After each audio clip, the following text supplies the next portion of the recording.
Here we are after months and months of work and planning and blood, sweat, and tears.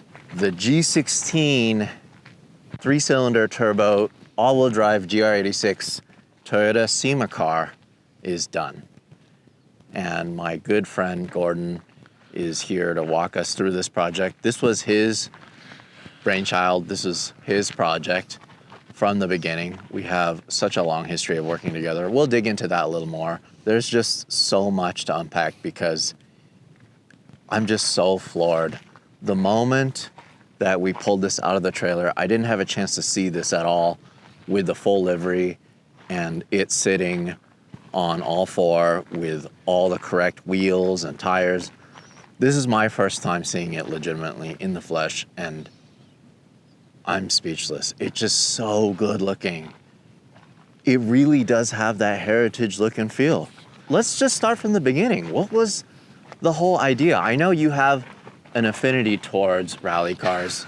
You've been a part of the Toyota and Scion rally program for many years. Like, what was the idea behind this build?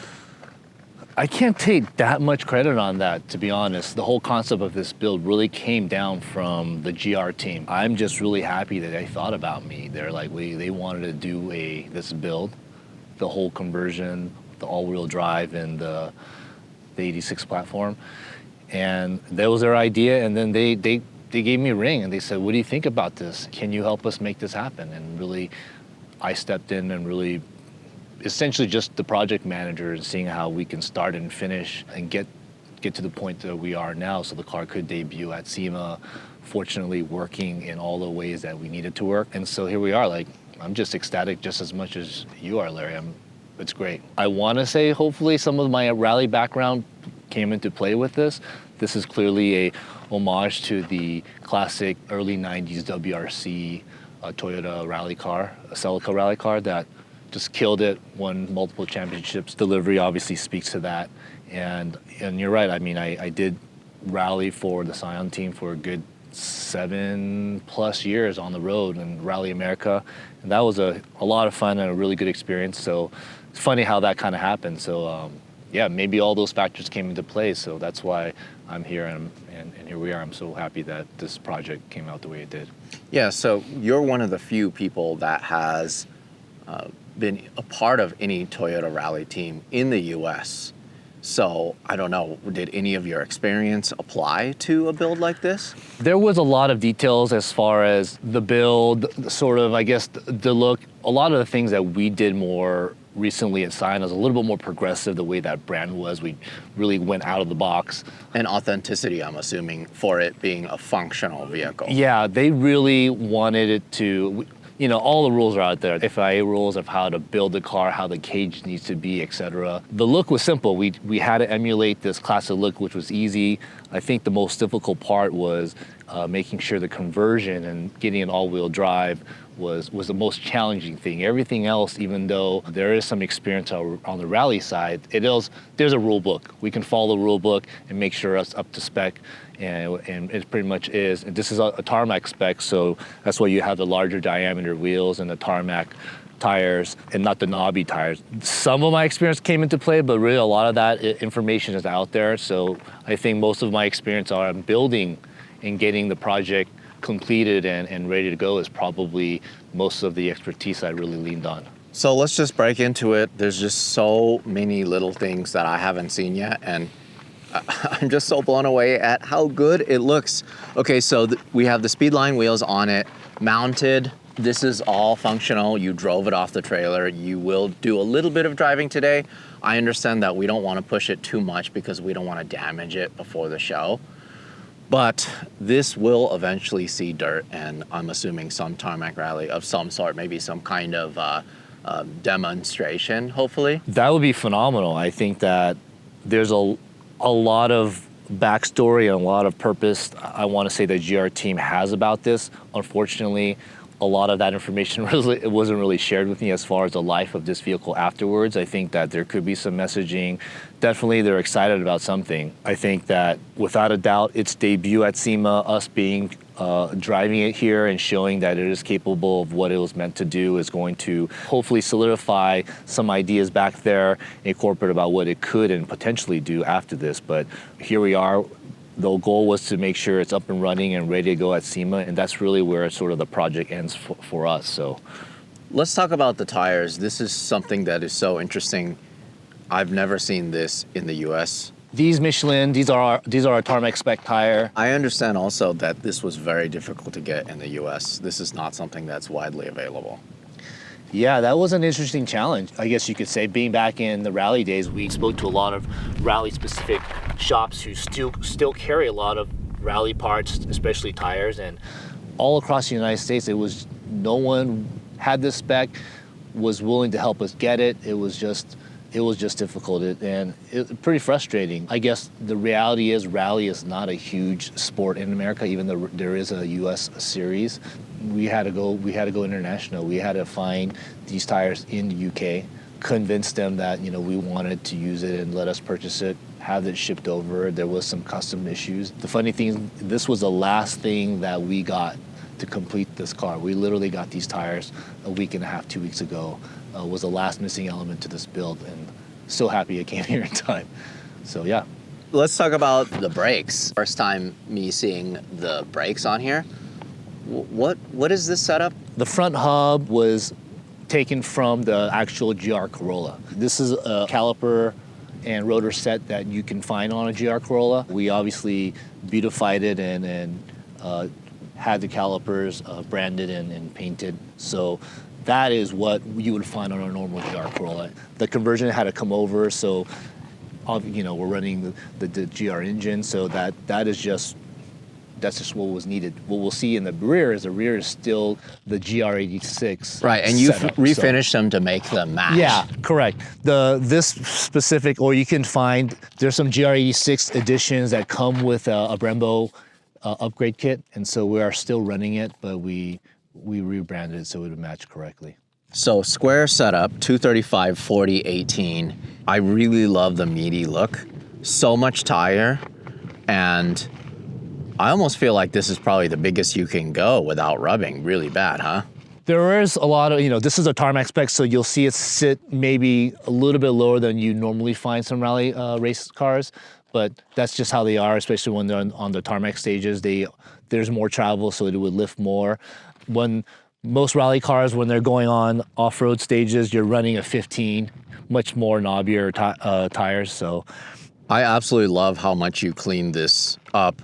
The exhaust, where the normal dual exhaust exits, you guys fabricated some pieces here. Are these 3D printed, or what did you guys do for these? That's funny. That is actually, it is 3D printed. It looked like it was manufactured. We found that online. We were able to source that, and we ordered 2 of those. They fit perfectly. They really fill those exits nicely, because clearly we did a more aggressive exhaust in the rear license plate, which is pretty common in a lot of rally builds. This is so cool. And it's a real Greddy exhaust. It is real Greddy tips. It is basically a straight pipe from all the way down. So there's nothing restricting it from the rear. So I guess you could say it is and it isn't. All right, full custom exhaust with Greddy tips. Yeah. Just makes it look good. The rear, it just looks so right, especially with these mud flaps or rock guards. I'm assuming that you guys had to make these custom? We can get those. Sparco, huge in the rally scene, sent us these mud guards with mud flaps, and they come, and based on what type of car application you have, you just need to alter it so it fits whatever you're putting on. So they come available in multiple colors, so thankful that they made that and we got it from them. It just looks so nice. It's just a little hint of color to just add to the livery. Love this spoiler. I don't really know what kind of style this is. Maybe like almost a Mark IV inspired style, but I think that adds to it too. I also love the fact that you have the polycarbonate window back here. That is an additional piece that I feel like you could have just left alone and nobody would have known, but this makes such a big difference, just the little things. In rally racing, in most motorsports, weight is just a huge thing, and especially glass, big piece of glass. Wherever we can save some weight is without a lot of work in manufacturing. I think, you know, it's the effort that you need to do, and it was nice that we were able to do that. We did cut this back panel a little bit more to save some weight and also give a little bit more visibility to the back portion of the trunk. You can see the spare. Typically in a lot of rally vehicles, all the tools are back there and all these things are stuff back there. We have. So now the stock trunk popper is not a thing anymore. You use those, and that's very common also in rally cars. Correct. So let's take a look at what we have in here. So clean. Love that spare, full-size spare, exactly the same tire that you have on all four corners. Love, love, love the Sparco tool bag. I have one of those too when we're traveling. Yeah, in rally racing, the driver, co-driver needs to be fully equipped to be able to do a tire change when they're on stage or off stage in transit. We equipped it with some of the basic tools that they're going to need back here, which is very common and what you need in a lot of the rally setups. It's amazing what the Evasive guys were able to accomplish in such a short amount of time. A lot of things come together at the end, and you know, working with Evasive for, I would say, almost 2 decades now, they understand the need as far as the way things need to look. We really developed a trust and understanding of how we need to accomplish that look. Love also the ASTs, the 3-ways. I love that the reservoirs are mounted on the cage, very clean. Perfect location also for the adjusters. No, they were great. We couldn't give them much information about this build, this project. We gave them some specs, and they entrusted us, and they're like, yeah, let's jump on that. The last time we had a chance to see that they were wired up and they worked, for me, as a tarmac rally car setup right here, this is what stands out to me.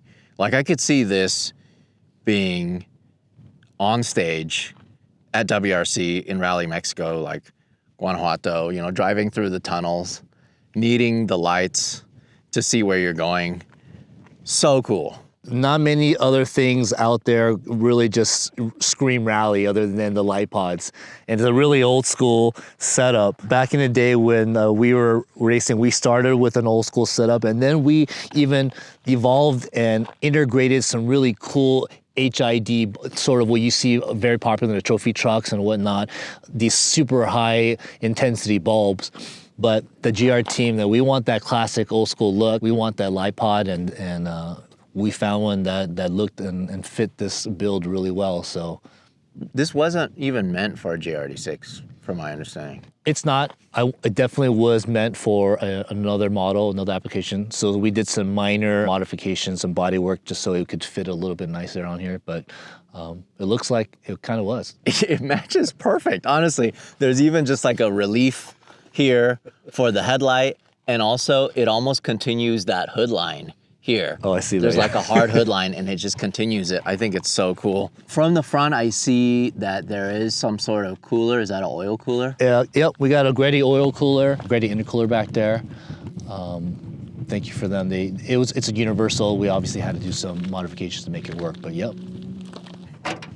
Let's see that engine. Nice. Typically lives in a GR Corolla, but here in this GR86.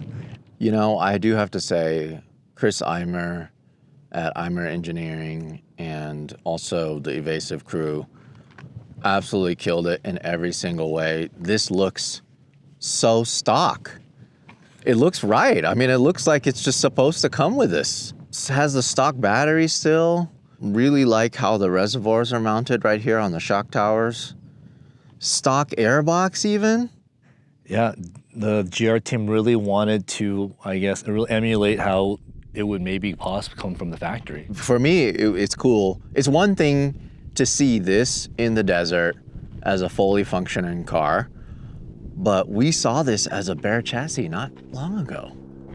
You know, the motor wasn't in it. No, I just watched Chris just get into it, you know, from just an idea, and then now it's a fully functioning car. It's really, really nice. I really like it. I also love the fact that you kept as much as possible in terms of ABS, just so many accessories. No more AC though, right? No more AC. You don't need it. No radio, just all rally car things. Yeah, it's amazing to be able to see something from start to finish. You want to hear it start? Sure.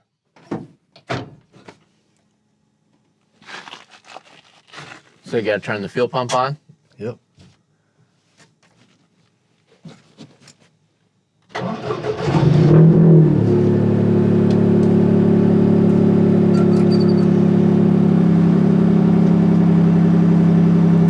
So, is this a fire suppression system? Yeah. The Sparkle makes, out of the box, a fire suppression system. It's pretty amazing how extensive their rally parts catalog is, so it's a great to have them as a partner. Right, fire suppression, and then you have an extra element, fire extinguisher here. Yep. Like this is all the stuff for the This is for the computer inputs, so we can help them with the tuning. This is the bias, as far as you can still adjust the differential. Right, for more rear-wheel drive bias or 50/50. Correct. Got it. This is just a set button, so you can alter different display options in the Motec display unit. Fuel, lights, adjust certain mode driving, but that's about it. The e-brake does work as far as when we're driving.